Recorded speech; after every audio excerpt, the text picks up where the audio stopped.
जय श्री राम। हर हर महादेव। जय हिंदू राष्ट्र।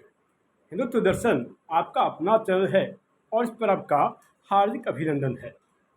और मित्रों, आज का विषय है तथाकथित हिंदू सिर्फ नाम के हिंदू, या यूँ कहें कि तथाकथित हिंदू और असली हिंदू में क्या अंतर है। और आप सभी को लग रहा होगा कि मैंने ऐसा विषय क्यों चुना है।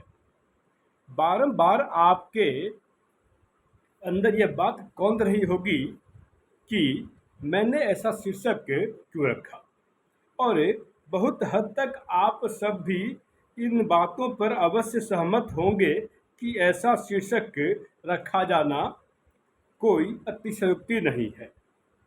वर्तमान परिप्रेक्ष्य में यह बात अक्षरशः चरितार्थ होती है कि ऐसे व्यक्तियों के लिए ऐसी ही भाषाओं का उपयोग होना चाहिए। कारण यह है कि आज तक मैंने किसी इस्लाम मजहब के मानने वाले के मुख से ऐसा मुखारबिंद होते नहीं देखा कि मस्जिद के बनने पर सवाल खड़ा करते नहीं देखा। मैंने किसी इस्लाम मजहब के मानने वालों के मुंह से मस्जिद के बनने पर सवाल खड़ा करते नहीं देखा। ठीक इसी प्रकार कभी किसी ईसाई पंथ के मानने वालों के मुख से मैंने चर्च के निर्माण पर सवाल खड़ा करते नहीं देखा। ठीक इसी प्रकार हमारे सिख बंधुओं के मुख से भी कभी गुरुद्वारे के निर्माण पर भी सवाल खड़ा करते नहीं देखा।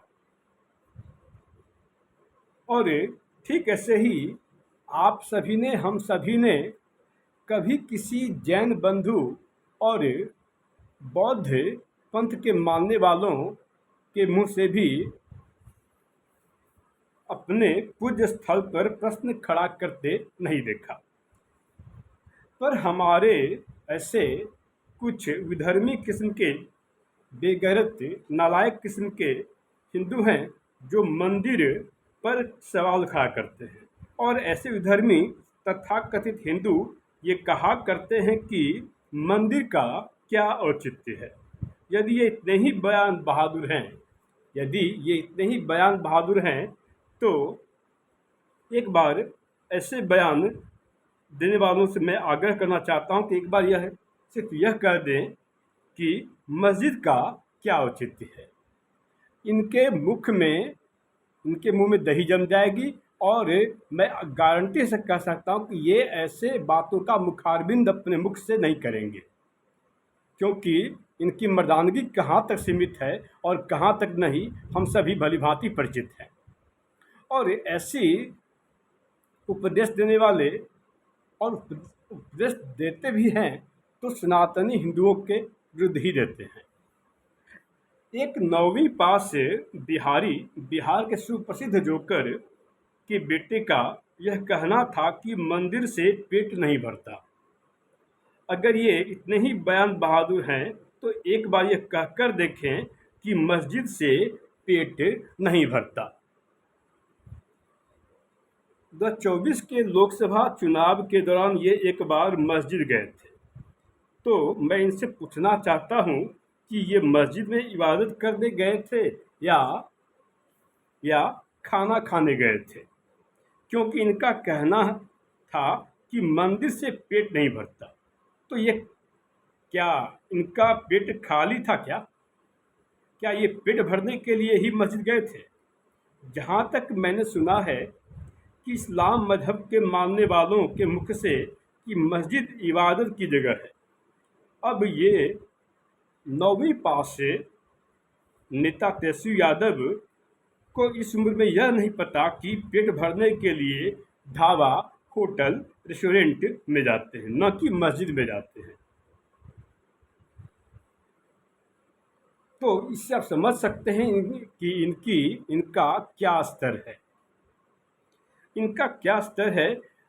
खैर, घूमने पेट भरने की आज़ादी सबको है। इनका मस्जिद जाने से पेट भरता है, पर हम सब सनातनी हिंदुओं का तन मन धन मंदिर जाने से ही तृप्त होता है।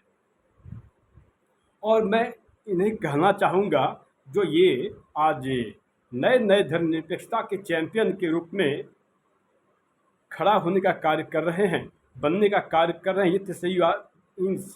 इन तेजस्वी यादव जी को कि मन चंगा तो कठौती में गंगा। इन्हें यही कहना चाहूँगा कि मन में श्रद्धा हो तो मंदिर में भी जाकर पेट भर जाता है, क्योंकि मंदिरों में प्रसाद का वितरण होता है, न कि पत्थरों का। अब पत्थरों का कहाँ वितरण होता है, पत्थर कहाँ से चलता है, यह सर्वविदित है, ये बताने की जरूरत नहीं है। हम सभी इस बात से भली भांति परिचित हैं।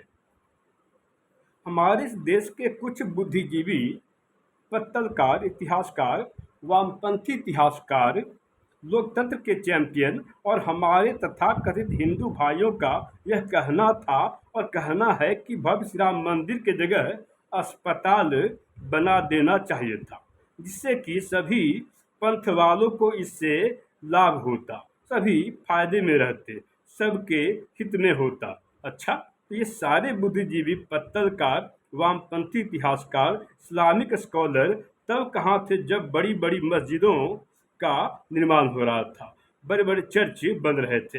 अगर इतने ही समझदार थे तो जब वेटिकन सिटी का निर्माण हो रहा था तब अस्पताल बनाने की बात इन्हें क्यों याद नहीं आई? बनवा देते अस्पताल, चिकित्सालय वेटिकन सिटी की जगह पर बनवा देते चिकित्सालय, अस्पताल मक्का मदीना के बदले में, मक्का मदीना की जगह पर बनवा देते अस्पताल, जिससे कि सबका भला होता, सबके हित में रहता और सभी फायदे में रहते। लेकिन नहीं, जब जब मंदिरों की बात होती है तो इनका यह उद्देश्य सामने आता है। एक समाजवादी पार्टी के नेता का कहना था कि भव्य श्री राम मंदिर में करोड़ों अरबों रुपए क्यों खर्च किए गए, आखिर करोड़ों अरबों रुपए खर्च करने का क्या औचित्य है? तो मैं इनसे पूछना चाहता हूँ, मैं इन सुप्रसिद्ध नेता से पूछना चाहता हूँ कि जब आप अपने आलीशान बंगले बनवाने में करोड़ों अरबों रुपए खर्च कर रहे थे, तब आप सभी को यह बात याद नहीं आई? मतलब आपके आलीशान बंगले बनने में करोड़ों अरबों रुपए खर्च हो, लेकिन भव्य श्री राम मंदिर के बनने में करोड़ों अरबों रुपए खर्च नहीं हो।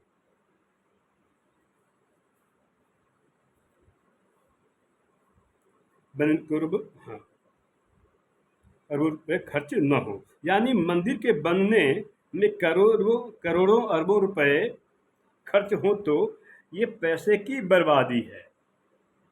पर आपके आलीशान बंगले बने तो ठीक है, तब पैसे की बर्बादी नजर नहीं आती।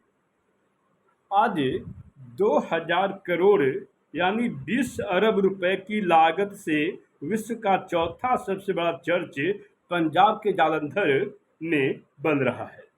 सभी धर्मनिरपेक्षता के सबसे बड़े चैंपियन और मंदिरों की उपयोगिता, मंदिर से क्या होगा, मंदिर से पेट नहीं भरता और मंदिर से रोजगार की बात करने वाले बुद्धिजीवी आज कहाँ हैं?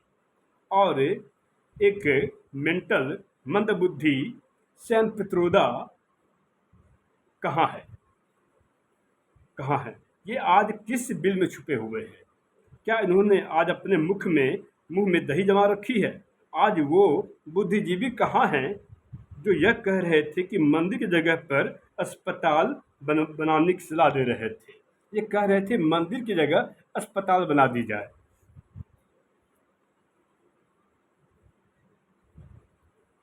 तो आज ये क्यों मौन है? आज ये क्यों नहीं कह रहे कि चर्च की जगह अस्पताल बनवा दी जाए? चर्च की जगह पर अस्पताल बनाने की बात आज ये कहकर दिखाएं, ये नहीं कहेंगे। जिससे कि अगर चर्च की जगह अस्पताल बनेगा तो सबका लाभ होगा, सबके हित में रहेगा।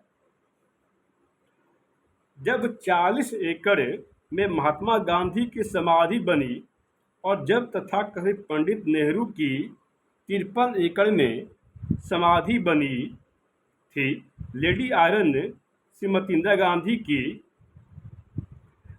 45 एकड़ में जब उनकी समाधि बनाई गई, राजीव गांधी की जब 15 एकड़ ज़मीन में समाधि बनवाई गई, यानी कुल मिलाकर 153 करोड़, क्षमा कीजिएगा, कुल मिलाकर 153 एकड़ में ज़मीन पर समाधि बनवाई गई, कुल मिलाकर 153 एकड़ ज़मीन पर समाधि बनवाई गई, तो तब इससे कौन सा रोजगार का सृजन हो रहा था? क्या इससे किसी को रोजगार मिल रहा था? और मैं इनसे पूछना चाहता हूँ, तब इनके उसके औचित्य के बारे में कभी किसी ने क्यों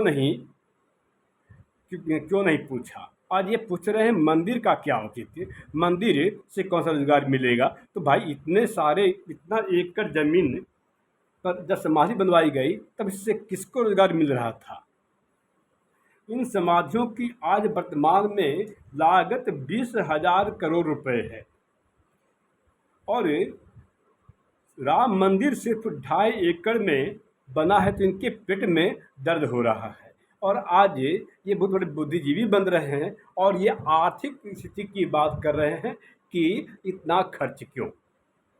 तो इतना खर्च जब इनके आलीशान बंगले बनने में हो, तो तब ये खर्च नज़र नहीं आता। तो मित्रों, मैंने इसीलिए आज का विषय रखा कि हिंदू और तथाकथित हिंदू वास्तव में आज सिर्फ कहने मात्र के लिए हिंदू रह गए हैं, जो कि सिर्फ नाम से ही हिंदू हैं, अन्यथा ये विधर्मी से कम नहीं है। इनके नज़र में धर्म का कोई स्थान नहीं है। और मित्रों, मैं बता दूं कि धर्म तो सिर्फ एक ही है, सत्य सनातन हिंदू धर्म, बाकी मजहब पंथ संप्रदाय। तब तक के जय श्री राम, हर हर महादेव, जय हिंद राष्ट्र।